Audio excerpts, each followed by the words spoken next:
तुम्ही पाहत आहात MCN न्यूज मराठी। वाशिममध्ये रविवार दिनांक 23 ऑगस्ट रोजी संत रामपालजी महाराज यांचा भव्य सत्संग उत्साहपूर्ण वातावरणात पार पडला। यावेळी शास्त्राधारित भक्ती, परमात्म्याचे ज्ञान आणि मनुष्य जीवनाचा उद्देश याविषयी मार्गदर्शन करण्यात आले। सत्संगातून कबीर साहेबांच्या वाणीद्वारे सत्यज्ञान, सदाचार, व्यसनमुक्ती, समानता आणि बंधुभावाचा संदेश देण्यात आला। तसेच भक्तीसोबत मानव सेवा व समाज कल्याणाला महत्त्व देण्याचे आवाहन करण्यात आले। यावेळी अन्नपूर्णा मोहीम विशेष लक्षवेधी ठरले। गरजू व आर्थिकदृष्ट्या अडचणीत असलेल्या कुटुंबांना अन्नधान्य, वस्त्र, वैद्यकीय मदत, निवारा व जीवनोपयोगी साहित्य उपलब्ध करून देण्याच्या सेवाकार्याची माहिती देण्यात आली। ज्ञान, भक्ती आणि सेवेतून मानवतेचा संदेश देणारा हा सत्संग उपस्थित भाविकांसाठी प्रेरणादायी ठरला।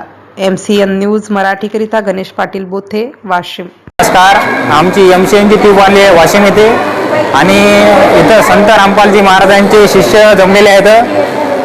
आम्हाला आमच्या MCN टीमच्या आमच्या निर्देशात आलेलं आहे की हरियाणामध्ये संत रामपालजी महाराज यांची मोठ्या प्रमाणात अन्नपूर्णा मोहीम चालू आहे।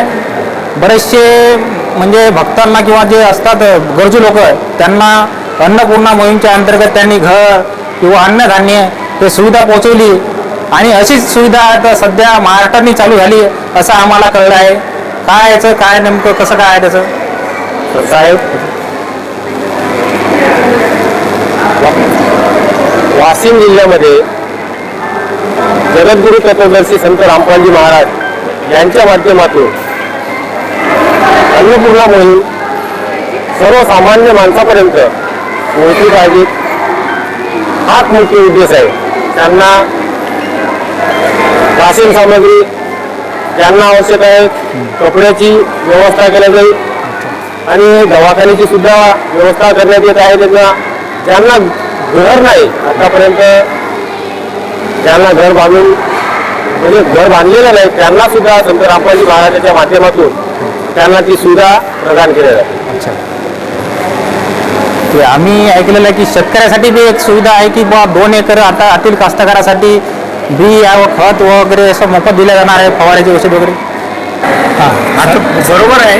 अन्नपूर्णा मोहिमेअंतर्गत संत रामपालजी महाराज यांची जी अन्नपूर्णा मोहीम चालू आहे, तर ही मोहीम असहाय्य, निराधार आणि अशा कुटुंबासाठी, लाभार्थ्यासाठी आहे की जे आपला उदरनिर्वाह करण्यासाठी पण सक्षम नाही अशा याला मानवतेच्या दृष्टिकोनातून संत रामपालजी महाराज अन्नपूर्णा मोहिमेअंतर्गत महाराष्ट्रामध्ये त्यांना स्वतःचे घर, त्याचबरोबर ज्यांना घराची आवश्यकता आहे त्यांना घर बांधून देणे, त्याचबरोबर राशन सामग्री त्यांना फ्री निःशुल्क देणे, त्यांच्या मुलाचे शिक्षण आणि शिक्षणाचा सर्व खर्च जोपर्यंत ते कुटुंब सक्षम होत नाही तोपर्यंत एक प्रकारे दत्तक घेतल्याप्रमाणे, त्याचबरोबर त्यांच्या औषधाचा खर्च, म्हणजे एका संपूर्ण जीवनासाठी जो काही खर्च लागतो किंवा जे साहित्य किंवा जो हे लागतो रोजच्या अन्न, वस्त्र, निवारा या सर्वांची व्यवस्था ते करत आहे।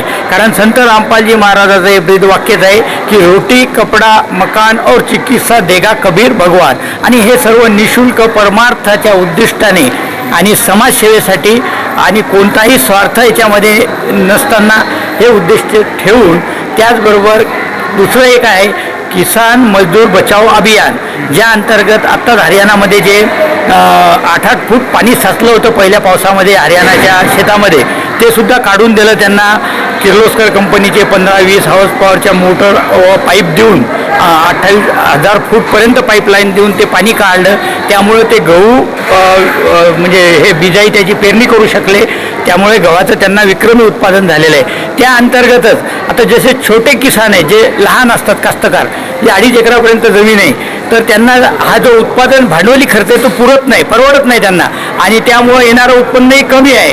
तर याचा हे होऊ नये आणि किसानाचं जे दामदुप्पट आहे, जी मोदीजींची योजना होती की किसानाचे उत्पन्न आपल्याला दामदुप्पट करायचं आहे, डबल करायचं आहे, ते कार्य तसं पाहिलं तर वास्तविक हे संत रामपालजी महाराज करत आहेत की ज्या अंतर्गत 2.5 एकरावाल्या अल्पभूधारकांना ते निःशुल्क खते, बी बियाणे आणि सर्व कीटकनाशके देत आहेत।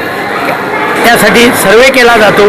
तर अशा गरजू जे लाभार्थी आहेत किंवा जे इच्छुक किसान शेतकरी आहेत, त्यांनी या अन्नपूर्णा मोहिमेअंतर्गत काय करावं, आश्रमशी संपर्क साधावा आणि त्यांना ती मदत सर्वे करून निश्चितच पात्र उमेदवाराला दिल्या जाते। ठीक आहे, धन्यवाद। ठीक।